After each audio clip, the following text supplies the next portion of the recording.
Bé, per tots els alumnes que veniu al transport escolar us explicarem com funcionarà enguany.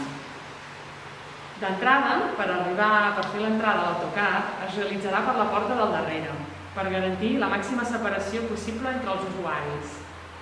El conductor, l'equip de monitors i monitores i els alumnes han d'utilitzar obligatòriament la mascareta, excepte els menors de 6 anys. Però des de l'escola recomanem que igualment els menors de 6 anys la portin posada durant el trajecte de l'autocar. Abans que l'alumne pugi a l'autocar, el monitor li prendrà la temperatura i li facilitarà gel hidroalcohòlic per la higiene de mans. Tampoc es podran consumir aliments dins l'autocar. I els familiars que acompanyen i recullen els alumnes han de mantenir la distància de seguretat entre les diferents famílies i amb els usuaris de transport, al mateix temps que utilitzar obligatòriament la mascareta.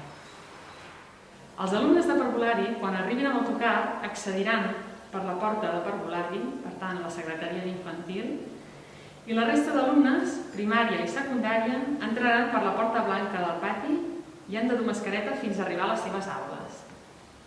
Cal destacar també que l'empresa amb qui treballem per tal de poder oferir-vos el servei de transport, Avant Grup Verdet, ha obtingut el certificat Stop Covid-19 atorgat per l'Agència per a la Certificació de la Qualitat i el Medi Ambient. Després de cada servei, el personal de conducció netejarà totes les zones amb el líquid de neteja antiviral utilitzant ulleres i EPI d'un sol ús i es realitzarà un registre cada cop que es neteja el vehicle.